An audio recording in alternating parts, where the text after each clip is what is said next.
ሰላም ጤና ይስጥልን ውድ የቻናላችን ተከታታዮች የፕሮግራማችን ቤተሰቦች፣ ይህ አብዲራዋ ቲዩብ ነው። ፕሮግራማችን ላይክ በማድረግ እንድትጀምሩ፣ አዲስ የሆናችሁ ሰብስክራይብ በማድረግ ወደዚህ ቻናል ቤተሰብ እንድትሆኑ፣ ይህንን ፕሮግራም ከሀገር ውጭ የምታደምጡ የቻናላችን ተከታታዮች በሱፐር ስቲከር፣ በሱፐር ቻት፣ በሱፐር ታንክስ ድጋፍ እንድታደርጉ በአክብሮት እየጋበዝን የኤንዞ ማሬስካ ቼልሲ እንግዲህ በወጣቶች አሸብርቆ ባመሸበት የዩኤፋ ሻምፒዮንስ ሊግ ሶስተኛ ዙር ጨዋታ 5-1 በሆነ ሰፊ ውጤት የኔዘርላንዱን ተጋጣሚ አያክስን በስታንፎርድ ብሪጅ በወጣት ተጫዋቾች አስደናቂ ብቃት፣ አስደናቂ ሪከርድ ምሽቱ ለቼልሲ ቀጣይ የክለቡ መሰረት የታየበት ክለቡ የያዘውን ፕሮጀክት በዚህ መልኩ የሚቀጥል ከሆነ በእንግሊዝ ብቻ ሳይሆን በአውሮፓ ትላልቅ ሊጎች ላይ ተጽዕኖ መፍጠር የሚችል በእንዲህ አይነት ውድድር ላይ ለቀጣይ ጊዜያት የሚገነባ አስደናቂ የወጣት ትውልድን ባሳየበት ምሽት 5-1 በሆነ ሰፊ ውጤት ማሸነፍ ችሏል። ከረፍት በፊት 4 ከረፍት በኋላ 1 ግብ ባስቆጠረበት ጨዋታ ከሰንደርላንድ የውሰት ውል ሊያም ዴላፕ ጉዳት ምክንያት የውሰት ውሉ ተቋርጦ ወደ ክለቡ የተመለሰው ማርክ ጉይ የባርሳ አካዳሚ ውጤት የሆነው ቼልሲን 18ኛ ደቂቃ ላይ ቀዳሚ ያደረገ። ከተወሰኑ ደቂቃዎች በኋላ ሞሲ ካሴዶ አስቆጠረ። ኤንዞ ፈርናንዴዝ እረፍት ሊወጡ አካባቢ 45ኛ ደቂቃ ላይ ፍጹም ቅጣት ምት አስቆጠረ። ከ6 ደቂቃ በኋላ ተጨማሪ ከረፍት በፊት በነበረው ጨዋታ ኢስቲቫኦ ሌላኛውን ፍጹም ቅጣት ምት አስቆጠረ። ከረፍት መልስ ታይሪክ ጆርጅ ተቀይሮ እንደገባ በ3 ደቂቃ ልዩነት 5ኛዋን ግብ አስቆጥሮ 5-1 በሆነ ሰፊ ውጤት ቼልሲ ማሸነፍ ችሏል። ለአያክስ ብቸኛዋን ግብ ማስቆጠር የቻለው የቀድሞ የማንቸስተር ዩናይትድ አጥቂ ቬርጎስት ነበር። በፍጹም ቅጣት ምት 17ኛ ደቂቃ ላይ ታይለር ከአያክስ በቀይ ካርድ መውጣቱን ተከትሎ ቼልሲ ለወጣቶች ቀደም ብሎም በምርጥ 11 በኩል በርካታ የወጣት ተጫዋቾችን በማሰለፍ ለሲነር ተጫዋቾች እረፍት በመስጠት ነበር ኤንዞ ማሬስካ ጨዋታውን የጀመሩት። አስደናቂ የሪከርድ ትዕይንት በነበረው የስታንፎርድ ብሪጁ ፍልሚያ ቆይታ እናደርጋለን።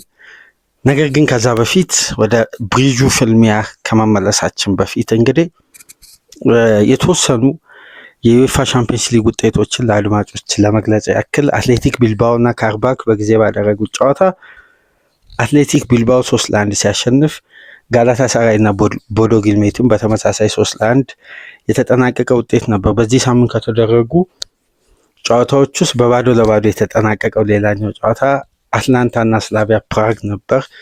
ባየር ሙኒክ አሁንም 100% ውጤታማ አጀማመሩን ቀጥሎ 4-0 በሆነ ሰፊ ውጤት አሸንፏል። ፍራንክፈርት በሜዳው ሊቨርፑልን አስተናግዶ የእንግሊዙ ሌላኛው ክለብ ሊቨርፑል በተመሳሳይ እንደ ቼልሲ 5-1 በሆነ ውጤት አሸንፏል። ሞናኮ እና ቶትናም ባዶ ለባዶ ሲለያዩ ከእንግሊዝ ክለቦች እንግዲህ ድል ያልቀናው ሌላኛው የለንደን ክለብ ቶትናም ሆኗል። ያለምንም ግብ ነበር የተጠናቀቀው። ተጠባቂ በነበረው የማድሪድ እና የጁቬ ጨዋታ በጁዲ ቤሊንጋም ብቸኛ ግብ ማድሪድ 1-0 ጁቬ ማሸነፍ ችሏል። ስፖርቲንግ ሊዝበን ከመመራት ተነስቶ ማርሴን 2-1 ማሸነፍ ችሏል። ትኩረታችን የሚሆነው በቼልሲ ድል ዙሪያ ይሆናል። የ19 ዓመቱ ማርክ ጉይ የመጀመሪያ ግቡን በሻምፒዮንስ ሊግ በማስቆጠር አንድ ሪከርድ ይሰብራል። አንድ አስደናቂ ሪከርድ፣ የምን ጊዜም የቼልሲ ወጣት ተጫዋች በዩኤፋ ሻምፒዮንስ ሊግ ግብ ያስቆጠረ በሚል ይህን ሪከርድ ይሰብራል እና ማርክ ጉይ ያስቆጥሮ ገና በ18ኛ ደቂቃ። ሪከርዱ ግን በዚህ ተጫዋች ተይዞ ሊቆይ የቻለው ለ33 ደቂቃ ብቻ ነው። ከዛም በኋላ የ18 ዓመቱ ኢስቲቫኦ ዊሊያም ሶስተኛውን የጨዋታውን ፍጹም ቅጣት ምት ሲያስቆጥር የምን ጊዜም የቼልሲ በዩኤፋ ሻምፒዮንስ ሊግ ወጣት ተጫዋች ግብ ያስቆጠረው ነው ተመዘገበ። በ33 ደቂቃ ልዩነት 2 ወጣት ተጫዋቾች ባስቆጠሩት ግብ የቼልሲ ሪከርድ በክለቡ ታሪክ ተይዞ የነበረው ሪከርድ በ2 ተጫዋቾች ውስጥ በ33 ደቂቃ ልዩነት የሪከርዱ ስፍራ ለውጥ ተደረገ። ማርክ ጉይ ያስቆጠረ 33 ደቂቃ ያክል የምንጊዜም የቼልሲ ወጣት ተጫዋች በዩኤፋ ቻምፒየንስ ሊግ ጎል ያስቆጠረ ተጫዋች ሆነ። ከ33 ደቂቃ በኋላ ደግሞ ኢስቲቫኦ ይሄን ሪከርድ መስበር ቻለ። ሌላኛው ደግሞ አስደናቂ ጉዳይ ተቀይሮ የገባው ወጣት ተጫዋች ነው። ስለሱ የምናነሳው ጉዳይ አለ። ነገር ግን በሜዳ ውስጥ ቼልሲ ካሰለፋቸው ተጫዋቾች ውስጥ በሙሉ የ90 ደቂቃ ጨዋታ 10 ተጫዋቾች 21 ዓመትና ከዛ በታች ነበሩ።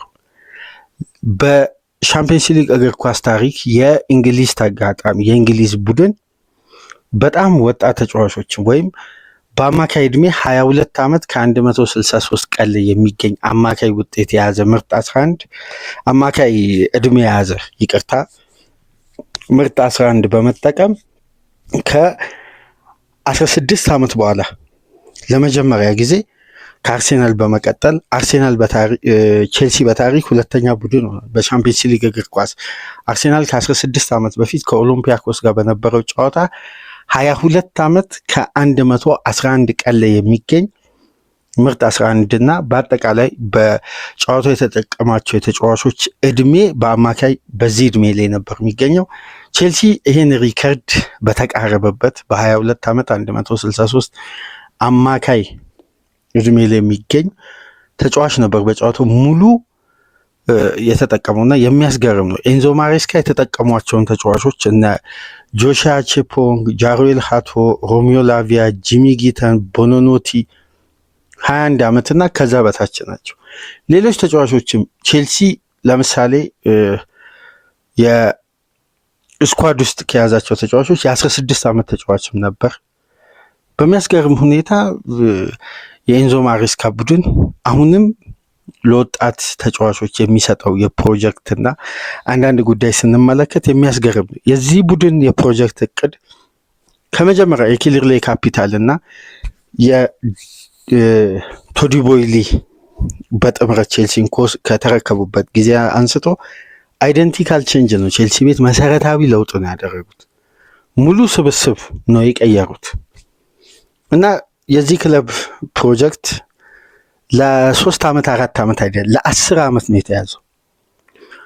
በዚህ 10 ዓመት ውስጥ ቼልሲ ራሱን ሪፎርም እያደረገ አሁን ተጫዋቾችን ይሸጣል፣ ይገዛል። ነገር ግን ቀጣይነት ያለው የቡድን ግንባታ ለማድረግ በቡድኑ ስትራቴጂ ውስጥ ውጤታማ የሆኑ ወጣት ተጫዋቾች ይቆያሉ። በቡድኑ ስትራቴጂ ውስጥ ደግሞ መሸጥ አለባቸው ብሎ የሚያምኑት የሚሸጡበት መንገድ ደግሞ ትርፋማ የሚያደርጋቸው ነው።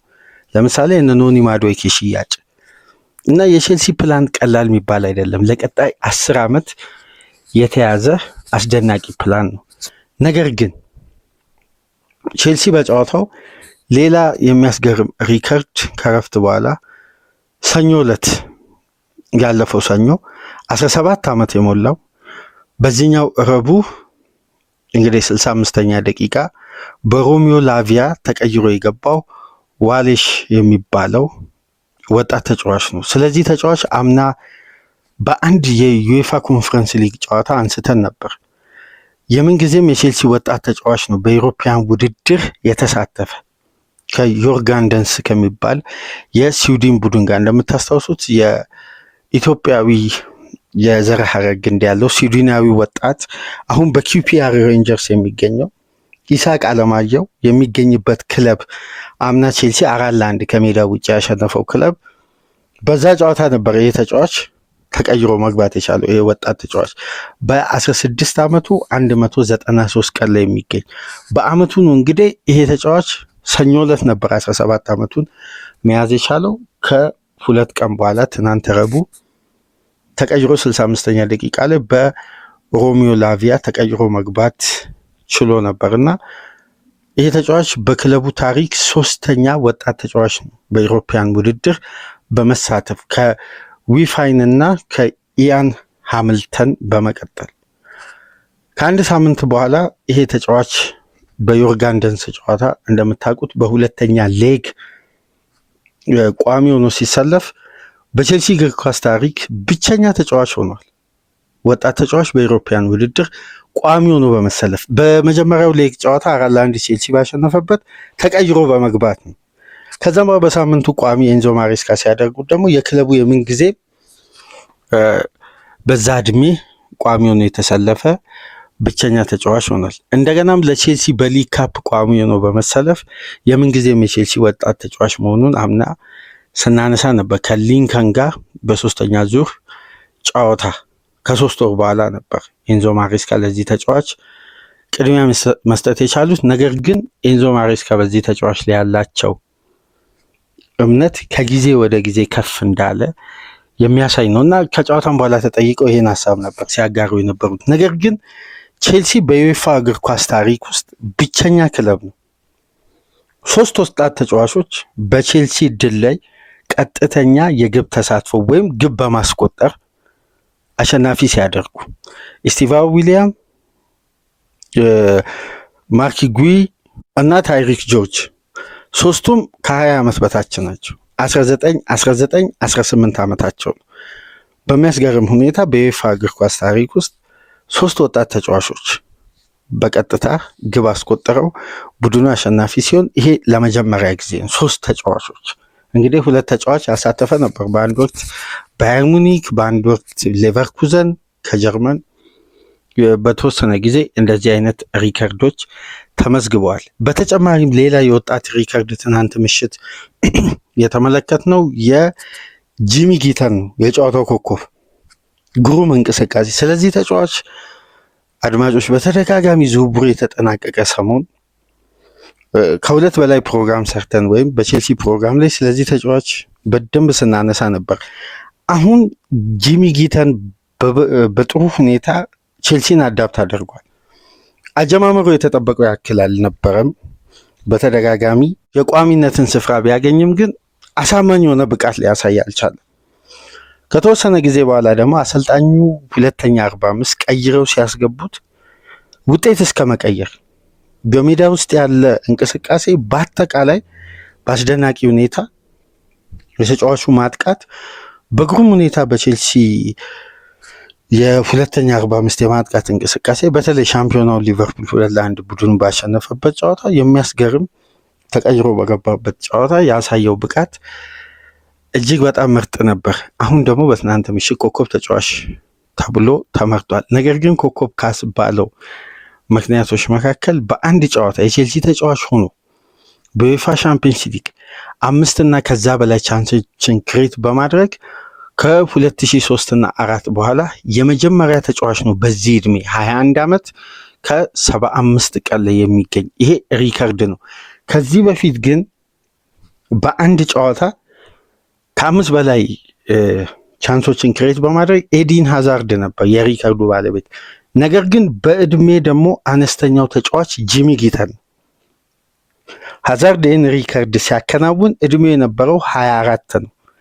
ነገር ግን ጂሚ ጊተን 21 ዓመቱ ላይ ሆኖ ነው ይህን ሪከርድ ማሳካት የቻለው እና የኤንዞ ማሬስካ እና የክሊርሌ ካፒታል አስደናቂ የቡድን ግንባታ እንግዲህ ከጊዜ ወደ ጊዜ ውጤታማ የሆነ ነው። ቼልሲ ለ3 ተከታታይ ጨዋታ ድል በሁሉም ውድድሮች ሲበቃ ለምሳሌ ሊቨርፑል ላይ 2 ግብ አስቆጠረ፣ ኖቲንጋም ላይ 3 ግብ፣ 5 ትናንት 5 10 ግብ በ3 ጨዋታ። አምናት አስታውሱ እንደውም በዚህ ወቅት ቼልሲ በተመሳሳይ መልኩ ግቦችን ያስቆጥራል፣ ግን ኮንሲስታንሲ የለውም ከሜዳ ውጭ በተለይ በነበሩ ጨዋታዎች። አሁን በጠንካራ ሜዳም ጨዋታዎችን እያሸነፈ በሜዳው ደግሞ በሁለተኛ ቡድን በዚህ አይነት ግዙፍ ውድድር አሁን ማርክ ኩኩሬያ በሌሉበት ሌሎች ሲነር ተጫዋቾችን ቤንች በማድረግ ነው ኤንዞ ማሬስካ በርካታ ተጫዋቾችን ለውጥ በማድረግ ለወጣት ተጫዋቾች ቅድሚያ በመስጠት በተለይ አንዳንድ ደግሞ ኮንዲሽናል ለውጦች ነበሩ በሜዳ ውስጥ። ለምሳሌ የሞሲስ ካሴዶን በቀኙ ፉልባክ ቦታ ማስጀመር፣ ከጉዳት የተመለሰውን ውፊ ፎፋናን እና ቶሲን አድረባዮ መጠቀም ባለፉት ጨዋታ እና አቼፖንግን ግብ በማስቆጠር ኖቲንጋም ፎረስት ላይ እነ ቻላባ ነበሩ። አሁን ሮቴሽን ለምን ሎድ እና ጌም ማኔጅመንት በክለቡ ላይ የተለያዩ የጉዳት ጫናዎች እየደረሱ ስለሆነ፣ ነገር ግን አሁን በጨዋታው እነ ማርክ ኩኩሬያ ሁላ ሳይጠቀሙባቸው እነ ሪስ ጀምስን አሰልጣኙ ቀይሮ ሳያስገቡ ለወጣት ተጫዋቾች ቅድሚያ በመስጠት ነው እነ ጋርናቾን ጭምር ከግብ ጠባቂ ጀምሮ እነ የርገንሰንን በመጠቀም ነበር ጨዋታውን የጀመሩት እና የነ ጂሚ ጊተን ግን 90 ደቂቃ ያሳዩት እንቅስቃሴ የጉይ በተለይ ብራዚላዊያ ቴክኒሻል ስቲቫኦ ከሳምንት በቼልሲ ቤት የሆነ መነጋገሪያ ርዕስ መፍጠሯን እንግዲህ ቀጥላለች። በተለይ በስታንፎርድ ብሪጅ በሚደረጉ ጨዋታዎች ሊቨርፑል ላይ የማሸነፊያ ግብ አስቆጠረ። ትናንትና ፍጹም ቅጣት ምት በማስቆጠር የምንጊዜም የቼልሲ ወጣት ተጫዋች በዩኤፋ ውድድር በዚህ እድሜ ግብ ያስቆጠረ ብቸኛ ተጫዋች መሆኑ የሚያስደንቅ ነው እና የቼልሲ የወጣት ቡድን ግንባታና ተስፋ ሲታይ ቡድኑ ከጊዜ ወደ ጊዜ እዚህ ፕሮጀክት ላይ ከፍተኛ መዋለ ንዋይ ማፍሰሱ ተገቢ ነው የሚለውን ጉዳይ አሁን ተቀባይነቱ ከፍ እያለ ከጊዜ ወደ ጊዜ የምናየው አሁን ቼልሲ በወጣቶች ላይ ያለው እምነት ለምሳሌ የኒኮል ፓልመር መጉደል ለሶስት ተከታታይ ጨዋታ አሁን ፓልመርን ቼልሲ የሚናፍቅበት አጫወት የለም። አምና ፓልመር ሲጎዳ የቼልሲ ብቃት እንዴት እንደሚያስቆለቁል ፓልመር ብቃቱ በተወሰነ መልኩ ሲቀዛቀዝ የዚህ ቡድን እንቅስቃሴ እንዴት እንደሚዳከም እናስተውል ነበር። አሁን እንደዛ አይነት ጉዳዮች በቼልሲ ቤት የሉም። የትኛውም ተጫዋች መጉደል በቡድኑ ላይ ተጽዕኖ እንደማይፈጥር አንዳንድ ወሳኝ ተጫዋቾች በተለይ የቡድኑ የጀርባ አጥንት የሆኑ እንደነ ሞሲ ካሴዶ አይነት ተጫዋቾች ሳይሆን ቼልሲ እንደ ቡድን በአጠቃላይ በአስተማማኝ የቡድን ግንባታ በወጣቶች ላይ ያለው እምነት ተጠናክሮ ከጊዜ ወደ ጊዜ እንግዲህ አስደናቂ ጉዞውን እንደቀጠለ ነው። 3 ተከታታይ ጨዋታ ድል በሁሉም ውድድሮች 5 ግብ ሲያስቆጥር በ3.6 ኤክስጂ 22 ሙከራ አድርጎ ከ22ቱ 10 ኢላማቸውን የጠበቁ 65% የኳስ ቁጥጥር ብልጫ ወስዶ በፍጹም የበላይነት ነበር አያክስን ቼልሲዎች እንግዲህ አሳማኝ በሆነ የ90 ደቂቃ እንቅስቃሴ በልዩነት ማሸነፍ የቻሉትና ለኤንዞ ማሬስካ የምሽቱ ድል የሚያስደንቅ ነበር። በተለይ የወጣት ተጫዋቾች እንቅስቃሴ በግሩም ሁኔታ ይስተዋል ነበር። ይሄ ፕሮጀክት እንግዲህ እንደተጣለበት ተስፋና እምነት ከሆነ ቼልሲ ለቀጣይ 10 ዓመት እየገነባ ያለው የቡድን ግንባታ ለሌሎችም የእንግሊዝ ክለብ ብቻ ሳይሆን በእንደዚህ አይነት የዩሮፒያን ውድድር እንኳን የሚመለስ አይነት ቡድን አይደለም። ጠንካራ የቡድን ስትራቴጂ የተጠቀሙ ነው። በአጠቃላይ ኤንዞ ማሬስካና ልጆቻቸው እንግዲህ በግሩም ውጤት በአስደናቂ የጨዋታ እንቅስቃሴ አያክስን 5-1 በሰፊ ውጤት ያሸነፉበትን ጨዋታ በዚህ መልኩ ተመለከትን። ላይክ፣ ሼር፣ ሰብስክራይብ ማድረጋችሁ እንዳትረሱ። ከሀገር ውጭ የምታደምጡ በሱፐር ስቲከር፣ በሱፐር ቻት፣ በሱፐር ታንክስ ድጋፍ አድርጉ። በሊቨርፑል ኢንትራ ፍራንክፈርት በቼልሲ አያክስ የረቡዕ ምሽት የቻምፒየንስ ሊግ ጨዋታ ድረ ጨዋታ ግምገማ በእንዲህ መልኩ አደረግን። ሰላም ቆዩ።